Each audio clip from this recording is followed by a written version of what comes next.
Merhaba, ben Doktor Erhan Özel, iç hastalıkları uzmanıyım. Bugün sizlere tip 2 diyabetes mellitus tedavisinde hangi ilaçları daha pratik nasıl verebiliriz? Bu yaklaşımı anlatmak istiyorum. Bilindiği gibi tip 2 diyabetes mellitus polikliniklerimizi en çok işgal eden hastalık grubundaki hastalardır. Özellikle iç hastalıkları uzmanlığı polikliniği, aile hekimleri bu hastalarla çok sık karşılaşmaktadır ve çok sık reçete etmekteyiz. Burada biz iç hastalıkları uzmanı olarak polikliniklerde yaşadığımız bu tür hastalarla daha pratik nasıl yaklaşırız? Kendi yaşadıklarımızdan örnekler anlatmak için bu konuyu seçtim. Çünkü diyabetle ilgili tedaviler konusunda bütün toplantılara, kongrelere gittiğimizde zaten diyabet bütün genel toplantılar içerisinde en önde yer almakta. Orada bu bilgiler verilmekte.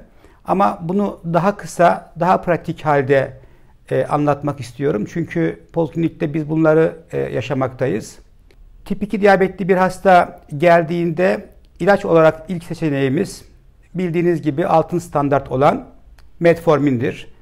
Metformin son derece emniyetli ve yan tesiri az olan bir ilaçtır. Metformini özellikle glomerüler filtrasyon hızı 30'a kadar, hatta bazen 30'un altında da kullanabilirsiniz diyen görüşler vardır. Yani emniyetli bir ilaçtır. Fakat metformini kullanırken B12 eksikliği yaptığı ve bu eksikliğe bağlı nöropati yapabileceği göz önünde bulundurularak hastalara B12 kontrolleri yaparak gerekirse replasman yapılmasında fayda var. Yani metformin gene her zamanki gibi altın standart ilacımız yeni başlangıçlı diyabette.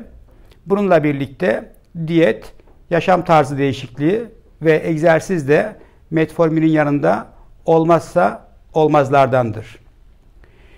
Hemoglobin A1C değeri bizim için önemlidir hasta geldiğinde.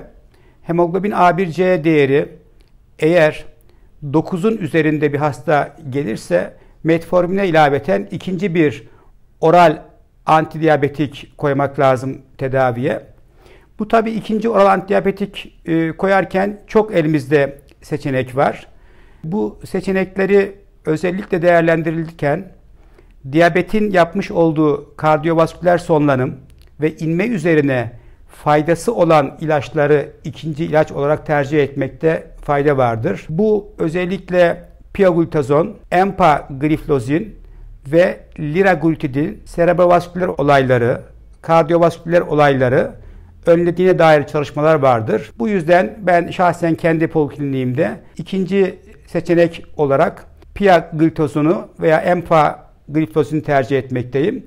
Eğer hastaların enjeksiyonla ilgili bir sorunları yoksa liraglutid de ikinci seçenek ilaç olarak olabilir. Oral antidiyabetiklerle istediğimiz hemoglobin A1C değerine ulaşamıyorsak insülin hemen başlamak gerekir. Oral antidiyabetikler ilaveten insülini kullanmakta çekinmemek gerekir. Diyabette bu vereceğimiz ilaçları kullanırken özellikle oral antidiyabetikleri verirken hipoglisemi riski var mı yok mu? Bunu ciddi düşünmek lazım. Yani seçenekleri ve iyi ilaç seçme konusunda poliklinikteki yaklaşımı söylüyorum. Hipoglisemi riskinin düşük olması lazım. Etkinliğinin iyi olması lazım. Maliyetinin düşük olması gerekir. Yan tesirinin az olması gerekir. Bu OAD'ler için dediğim gibi metforminle başlıyoruz. İkinci OAD ilave edeceksek kardiyovasküler ve inme olaylarını azaltacak ikinci OAD'yi kullanıyoruz. Hemoglobin A1C değeri istediğimiz seviyeye düşmezse insülin tedavisine başlıyoruz. Direkt hemoglobin A1C değeri onun üzerinde gelirse OAD artı insülin kullanıyoruz. Bu türde bir yaklaşım olduğunda daha pratik reçete yazma imkanımız olmaktadır. Bir de sizlere poliklinikte benim özellikle diyabetik hastalarda hepatosteatozla gelen, steatohepatiti olan, karaciğer enzimleri yüksek olan hastalarda metformin artı piyoglutazon kombinasyonunun intraselüler hücre yağlanmasını azalttığını görmekteyiz ve karaciğer enzimlerinin düşülerek hepatostatozu ve steatohepatiti geriletmektedir. Yani özeti şu, eğer bir diyabetik hasta karaciğer yağlanması var, karaciğer enzimleri yüksekse burada benim ilk tercihim metformin artı piyoglutazon kombinasyonudur.